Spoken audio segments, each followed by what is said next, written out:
नमस्कार, मी दिनकर शिंदे. आपण पाहताय डीएस न्यूज. तुमचं मत माझं मत मध्ये आपलं स्वागत. मित्रांनो, महत्वाचा विषय मी आपल्यासमोर घेऊन आलो आणि तो म्हणजे असा आहे की राज्यातल्या लोकसभेच्या निवडणुका पूर्ण झालेल्या आहेत आणि जवळपास 48 जागेवरती मतदान झालेले. कोणत्याही राज्यामध्ये एवढे टप्पे पडले नाही तेवढे महाराष्ट्रामध्ये टप्पे पडले आणि 5 टप्प्यामध्ये महाराष्ट्रातल्या 48 जागांचं मतदान झालेले.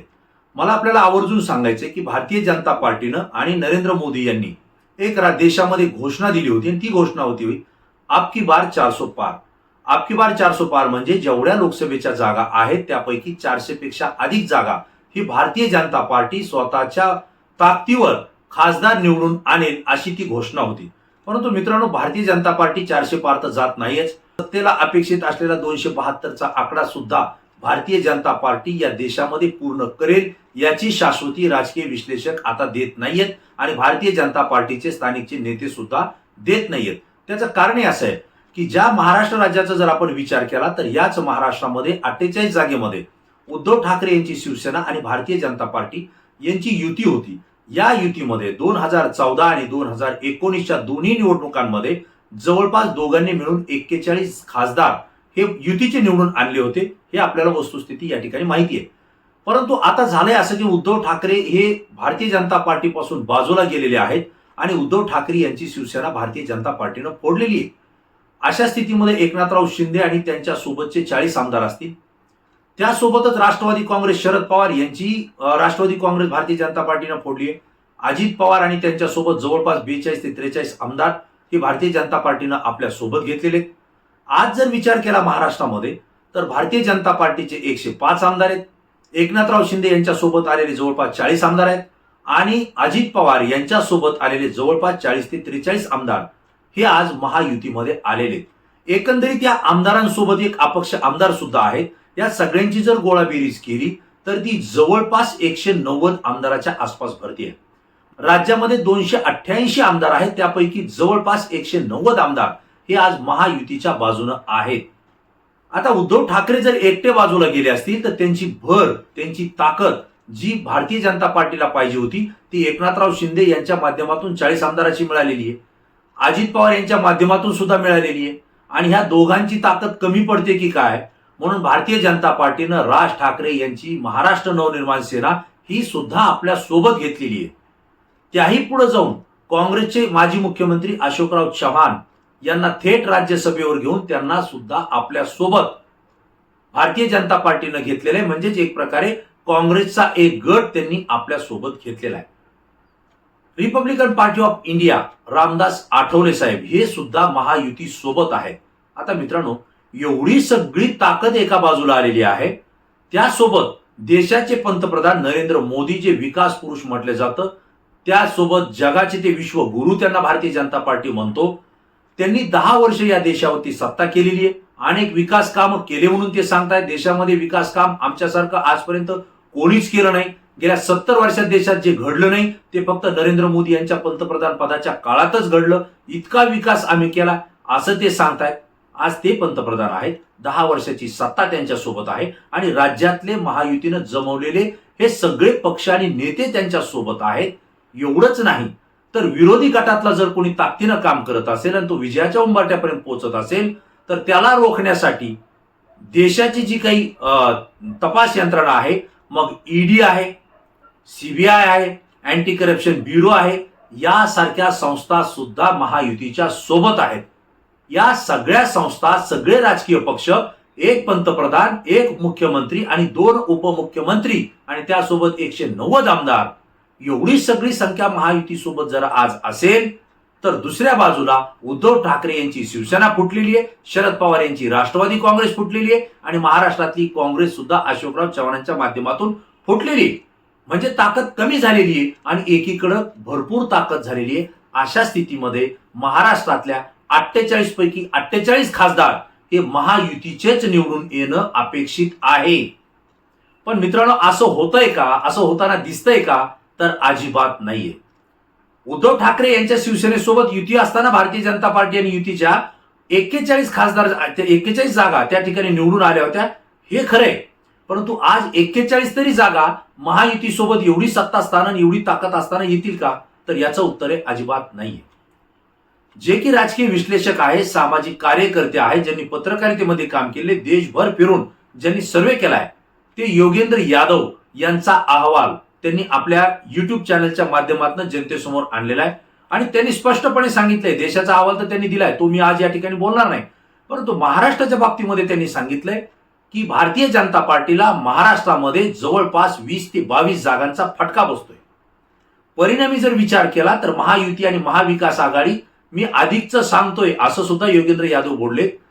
जर असं झालं तर महायुती आणि महाविकास आघाडी 50-50% मध्ये जातील, म्हणजे 24-24 जागा येतील, हेही मी धाडसानं सांगतो असं ते म्हणतायत.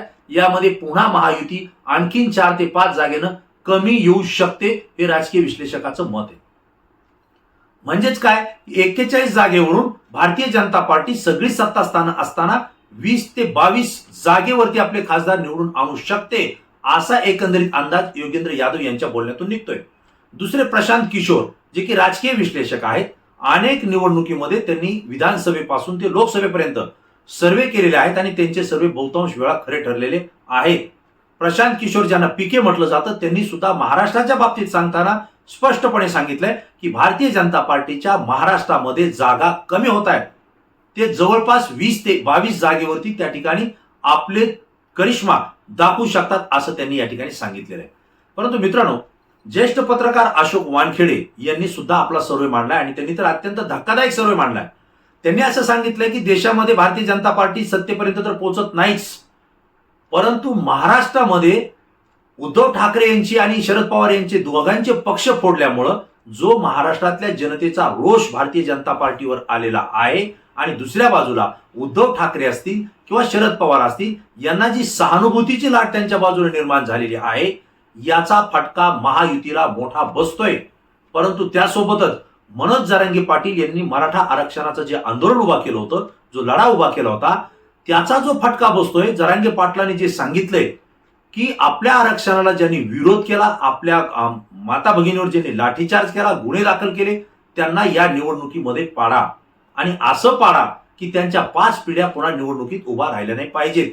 याचा जो काही परिणाम झालेला आहे महाराष्ट्राच्या लोकसभेच्या निवडणुकीमध्ये, जरांगे फॅक्टर, तर या जरांगे फॅक्टरचा परिणाम उद्धव ठाकरे आणि शरद पवार यांच्या बाजूने चांगला झालेला दिसतोय, तर महायुतीकडे मात्र फटका बसलेला दिसतोय. आणि पत्रकार अशोक वानखेडे यांनी स्पष्टपणे सांगितलंय की माझं असं मत आहे की महाराष्ट्रामध्ये भारतीय जनता पार्टी, केवळ भारतीय जनता पार्टी नाही तर त्यांच्यासोबत असलेले एकनाथराव शिंदे यांची शिवसेना आणि अजित पवार यांची राष्ट्रवादी, या तिघांना मिळून जवळपास 8 ते 9 खासदारकीच्या जागा निवडून येतील. म्हणजे 1 डिजिट खासदार त्यांची येतील, 10चा आकडा सुद्धा ते पार करू शकणार नाहीत. इतका सनसनीखेज गौप्यस्फोट हा पत्रकार अशोक वानखेडे यांनी या ठिकाणी व्यक्त केलेला आहे. मग मित्रांनो, सांगण्याचं तात्पर्य असं आहे की महायुतीकडं आज सत्तास्थानी महासत्ता आहे. तसं जर पाहिलं तर नरेंद्र मोदी यांनी 2014 आणि 2019ला महाराष्ट्राच्या 48 जागेवरती कधीही एवढ्या सभा घेतल्या नाहीत, तेवढ्या सभा या 2024च्या लोकसभेच्या निवडणुकीमध्ये घेतल्या आहेत. जवळपास 20 ते 22 सभा नरेंद्र मोदी यांनी घेतल्यात, कदाचित त्यापेक्षा अधिकच्या घेतलेल्या आहेत. मग पंतप्रधान, मुख्यमंत्री, 2 उपमुख्यमंत्री, 190 जवळपास आमदार होते, देशातले केंद्रीय मंत्री होते, राज्यातले केंद्रीय मंत्री होते आणि वेगवेगळे पक्षांची साथ त्यांच्या सोबत होती. राम मंदिराचा मुद्दा होता, विकासाचा मुद्दा होता, 10 वर्ष सत्ता भोगलेला मुद्दा होता आणि दुसरीकडे मात्र उद्धव ठाकरे, शरद पवार आणि काँग्रेस हे फुटलेले मुद्दे होते. एवढं सगळं असताना सुद्धा महाराष्ट्रामध्ये भारतीय जनता पार्टी आणि महायुतीच्या राहिलेल्या ज्या 41 जागा आहेत त्या तर येणार नाहीच, परंतु 20 जागेपेक्षा ते आत येत आहेत, असा राजकीय विश्लेषकांचा सर्वे या ठिकाणी सांगतोय. डीएस न्यूजच्या माध्यमातून आपण सुद्धा राज्यभरामध्ये सर्वे केलेला आहे आणि या सर्वेमध्ये सुद्धा जे काही राजकीय विश्लेषक आणि तज्ज्ञ पत्रकार सांगतायत, अगदी तशाच पद्धतीचा आपल्याला जनतेकडून कौल मिळतोय आणि तो म्हणजे महायुतीच्या विरोधात वातावरण गेलेलं आहे. उद्धव ठाकरे, शरद पवार आणि त्यांच्यासोबत असलेली काँग्रेस या महाविकास आघाडीला मोठी संख्या खासदारकीची या ठिकाणी महाराष्ट्रातल्या जनतेनं निवडून देताना आपल्याला चित्र पाहायला मिळतंय. आणि या सगळ्या गोष्टीवर मनोज जरांगे पाटील यांचा मराठा आरक्षणाचा जो इफेक्ट आहे, परिणाम आहे, तो सुद्धा आपल्याला पाहायला मिळतोय. दुसरा भाग असा आहे की नरेंद्र मोदी यांनी हिंदू आणि मुस्लिम जे काही राजकीय प्रत्येक वेळी वातावरण निर्माण करण्याचा प्रयत्न केलेला आहे, 2014 मध्ये सुद्धा त्यांनी पाकिस्तानमध्ये आपण जाऊन कारवाई केली, हा मुद्दा त्या ठिकाणी सांगितला. त्यानंतर 2019 मध्ये पुलवामा जो काही हल्ला झाला त्याचंही राजकारण करण्यात आलं आणि 2024ला राम मंदिराचं राजकारण करून हिंदू मुस्लिमांची मतं विभागली जाईल आणि हिंदूंची मतं आपल्या पारड्यात पडेल, अशाच पद्धतीचं एक रणनीती आणि वातावरण भारतीय जनता पार्टीनं या ठिकाणी केल्याचं चित्र आपल्याला पाहायला मिळालं. कारण पंतप्रधान असलेले नरेंद्र मोदी, जे की कोणत्याही एका पक्षाचे नसतात, कोणत्याही एका धर्माचे नसतात, कोणत्याही एका राज्याचे नसतात, परंतु त्यांनी महाराष्ट्रात आल्यानंतर मुस्लिमांच्या विरोधात वक्तव्य केली. मुस्लिमांना आरक्षण मी आतल्या मार्गाने मिळू देणार नाही, काँग्रेस हे मुस्लिमांनाच सगळं काही देणार आहे असंही सांगितलं. त्यानंतर ज्यांचे जास्त मुलं आहेत त्यांना सगळी संपत्ती काँग्रेस देते असंही सांगितलं आणि मी जिवंत असेपर्यंत मागच्या दारातून ओबीसीच्या आरक्षणामध्ये कुणालाही येऊ देणार नाही, अशा पद्धतीची वक्तव्य केली आणि याचा फटका भारतीय जनता पार्टी आणि महायुतीला महाराष्ट्रामध्ये बसतोय हे आपल्या लक्षात येत आहे. कारण मुस्लिम समाज हा मोठ्या ताकदीनं आणि एकोप्यानं हा भाजप आणि महायुतीच्या विरोधात जाताना दिसतोय. तो महाविकास आघाडीच्या बाजूने कललेला दिसतोय आणि पहिल्यांदा असं घडतंय की बाळासाहेब ठाकरे, हिंदू हृदय सम्राट बाळासाहेब ठाकरे यांनी जी शिवसेना स्थापन केली ती हिंदुत्ववादी म्हणून केली. गर्व से कहो हम हिंदू आहे, ही जी घोषणा बाळासाहेब ठाकरे यांनी केली, त्याच शिवसेनेचे प्रमुख, आज पक्षप्रमुख असलेले उद्धव ठाकरे यांना मुस्लिम समाजानं आपला नेता मानलेलं आहे आणि त्यांचीच लोकप्रियता आमच्याही समाजामध्ये आहे, आम्ही उद्धव ठाकरे यांच्या सोबत आहोत, हे त्यांनी यावेळी पहिल्यांदा थेट बोलून दाखवलेलं आहे. म्हणजे बहुजन वंचित आघाडीकडून सुद्धा मताची विभागणी होताना दिसत नाहीये. त्यांचे उमेदवार मतं घेतील, परंतु तरी सुद्धा महाविकास आघाडीच्या उमेदवाराला जास्तीत जास्त मतं पडतायत, अशी जी काही लोकांच्या बोलण्यातून आपल्याला भूमिका कळते, याचा फटका महायुतीला बसतोय. आणि म्हणून हा जो विषय मला आपल्यासमोर व्यक्त करायचा होता की 10 वर्ष सत्तेत राहिला आणि विकास मीच केला असं सांगणारे पंतप्रधान नरेंद्र मोदी हे एका बाजूला आहेत, त्यांच्याच बाजूला महाराष्ट्रातले मुख्यमंत्री एकनाथराव शिंदे आहेत, त्यांच्याच बाजूला 2 उपमुख्यमंत्री अजित पवार, देवेंद्र फडणवीस ही सत्ता आहे, 190 आमदार आहेत, त्यासोबत मनसेचे राज ठाकरे हेही सोबत आहेत, काँग्रेसचे अशोकराव चव्हाण हेही सोबत आहेत आणि रिपाईचे रामदास आठवले यांच्यासह काही मित्र पक्ष सुद्धा त्यांच्या सोबत आहेत. तरी सुद्धा महाराष्ट्रामध्ये 48 पैकी 41 जागा घेतलेली महायुती यावेळेस मात्र 20 जागा सुद्धा घेऊ शकत नाही, अशी स्थिती या ठिकाणी पाहायला मिळते. हे राजकीय विश्लेषकाचं आणि ज्येष्ठ पत्रकारांचं सुद्धा मत आहे. मित्रांनो, तुम्हाला काय वाटतं की महायुती किती जागा महाराष्ट्रामध्ये घेईल आणि एवढे सगळे सत्ता केंद्र आहेत, ईडी सीबीआय आहे, याचा काही फटका महाविकास आघाडीला बसेल का आणि महायुतीला त्याचा फायदा होईल का? किती जागा निवडून येतील? तुमचं काय मत आहे? तात्काळ आपली प्रतिक्रिया द्या. मित्रांनो, तुमची प्रतिक्रिया संपूर्ण महाराष्ट्रातून असते आणि ती अत्यंत अभ्यासू असते, म्हणून आमच्यासाठी महत्वाची असते. पुन्हा नवीन विषय, नवीन मुद्दा घेऊन आपल्या समोर येईल. तोपर्यंत धन्यवाद.